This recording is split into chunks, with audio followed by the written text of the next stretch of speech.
You recognize the lady in the red glasses? I know you do, because you see her right here on 10/11 at night. This is Ms. Sally Jessy Raphael. And the reason I like her most of all is because she has 3 names. My name is Leta Powell, and I go by all 3. And That's right. Where is the Sally Jessy Raphael? For me, I think we all have reasons for our names. Mine is because I worked so many years in Latin America. And you don't have 2 names in Latin America. You have your father's name and your mother's name. It's not your husband's name. That's still not even done. So, okay, Sally, that's your name. Right. Jesse is my father, and Raphael is my mother. Well, what about your husband? I mean, where does he fit in? If you get him, then you would. My married name is Suderlund. Now, there's nothing worse than Sally Suderlund. How euphonic can you be, right? Whoa, Norwegian. A little alliteration there, Sally Suderlund. No, the Sally Jessy Raphael's got kind of. So it'd be Sally Jessy Raphael Suderlund. No, just stick with Thank that. you. She may be the only, is the only talk show hostess in the entire known world with 8, count them, children. Yours, his, theirs, ours. Where'd they all come from, Sally? Foster, adopted, extended family, and all of the above. I just like kids. Up until a certain point, they'll tell you the truth. But here you are. You're in Lincoln, Nebraska. You're in New Haven, Connecticut. You're running all over the known world. What are these 8 little children doing? Are they all by themselves, or do they have a nanny? Or what to do? They do not have a nanny. What to do is to frighten everybody by saying, "Oh, jeepers, I left them alone," and they're standing on some street corner with their bowl of gruel, saying, "More gruel, please." They're not little. Food, glorious. They're not so little anymore. And the nice thing about 8 is enough is that they do watch each other. And if they didn't, I would be in real trouble, because it's hard to find anybody to watch any children today. And a lot of times they travel with me. Now, this is the height of the school year. Next year, in fact, we have some parents' weekends coming up. So you fit your life in among all of those things. They like coming places, though. Well, how do they react to you as a mother who is, I'm not going to say notorious, who is infamous, who has Infamous a is right. celebrity? Do they lay a trip on you periodically with, you don't know, what I have to endure because you are who you are? Oh, sure. Mostly they really don't care. They could not care less. As long as you bring the paycheck home. If I'm not on MTV, then I am nothing. Oh, they don't see you anyway. They don't see. They would never watch. It's just not their interest. But if they know, every child knows what button to push, whether it's the button of, well, you're a working mother, so you know I don't have it easy. I don't have somebody to look after me. They'll do all of that they can get away with. They're no different than any other children. But they are not particularly enamored of show business. I think they've seen some of the non-glamorous parts of it. None of them want to do this for a living. In fact, if begged, none of them will do it for a living. I tried. I really did. I first became aware of you on TalkNet on radio. Yes. Late at night, and I thought, well, what an interesting gal, because she really kind of takes a position. Thank you. Now, you did radio for how many years? Total life in broadcasting is 32 years now. You're not that age, Sally. Well, I've been in broadcasting. I've been on the air with a permanent show for 32 years. Now, radio, I would guess 32 years, and television, maybe 20 some odd years. 20 years on TV? Yeah, but it's easily. just been 4 years that we've been really able to see you Oh, in sure, syndication. that's how long it takes before anybody... Yeah, about 20 years, okay. Sure, that's about it. How about that transition from radio to television? Well, I didn't do that. What I did, I wasn't lucky enough to make a transition. I did both, and am still doing both concurrently. In other words, I did radio, and then I also was a news reporter on television. And the 2 careers, which I consider different careers, ran and are running concurrently.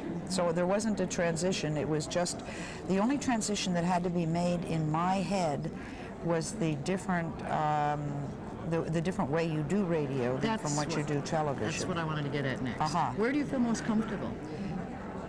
Both are equally. They're so different.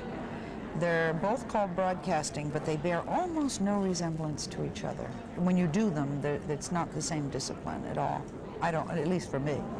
You know, could be for Because you somebody have else. to be right now aware that the people are watching you, and they're looking at your red glasses, and they're looking at your earring, and you don't Yes, that's earrings. I hope I wore two. And you don't have to do that on radio. I mean, can't you really just concentrate on what you're saying? It doesn't matter what you look like. Yeah, true. But then you have to paint pictures, and you have to be you have to be an audio person. Radio, in some of the differences, radio for me is how long can I talk?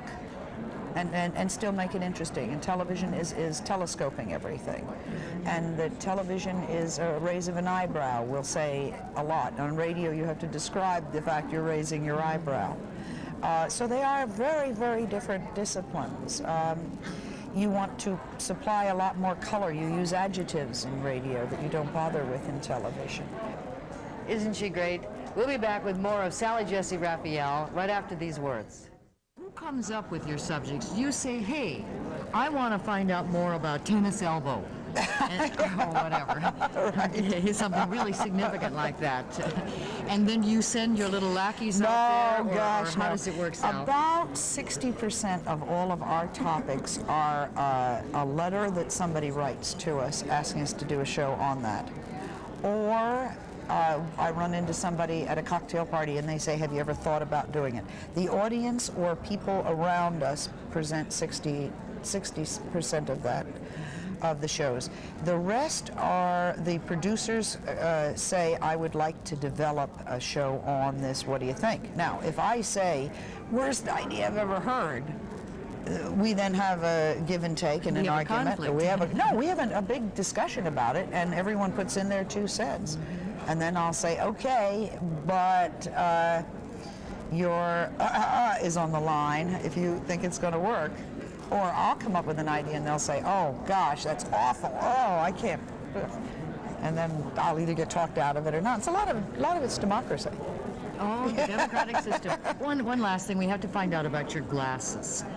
How did they originate? I couldn't see the teleprompter, so I went down and got glasses, and the only ones they had for the price that they advertised were the red ones. And they said, well, you don't want these. And I said, oh, no, if that's what you're going to do for this price. Well, I think it was about $14.95 or something. I said, okay, I'll take them.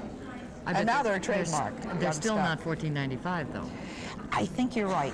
They are they're $19.95. $19.95. The show's 5 years old. It's true. In 5 years, they got from $14.95 to $19. Gone that far, too? Oh, heck no. Oh, okay. Has anybody's?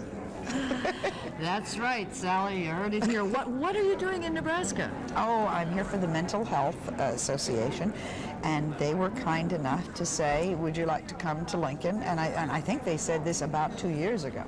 They are not only mentally healthy, they're persistent. Mm-hmm. And I said, sure, yeah, you know. As I said, between Parents' Weekend and taking out the garbage and whatever else is going on in our house. And so I came and I gave a speech. And you ran over to Nebraska Wesleyan to look at their quilt. Apparently, I haven't seen the quilt display. In the art gallery. My glasses just fell apart. When I heard those words, my glasses You just are missing a screw. You have a screw loose. People have said that more than once. They certainly have. But I'm just going to fix my glasses while you tell everybody about the quilt. We went over to Wesleyan, and they are finally beginning. My husband is very, very interested in needle arts, meaning that he loves embroidery and he is a quilt collector. We have about 75 quilts, and he is even able to do some repairing. We do this to confuse people because I'm a model railroader and he's a quilter. And if that isn't gender switch, I don't know what is. Yeah. We went over to Wesleyan, and in the art gallery over there, you have a wonderful exhibit of quilts as an art form. They're not for sale. And they're most of them done by, you'll have to forgive me, one woman who is the most famous name in quilting in Nebraska. And she has restored and she teaches quilting, and they're just phenomenal. They're breathtaking. They're as good as any quilts we've seen anywhere. Right, so I'm sorry quilts, they're not for sale. Get over there. And think of them as abstract art as well as an example of American crafted needlework. and keep talking, will you? Thank you. I will Okay, indeed. Sally Jessy Raphael, right here on 1011. Please stay tuned. The morning show continues.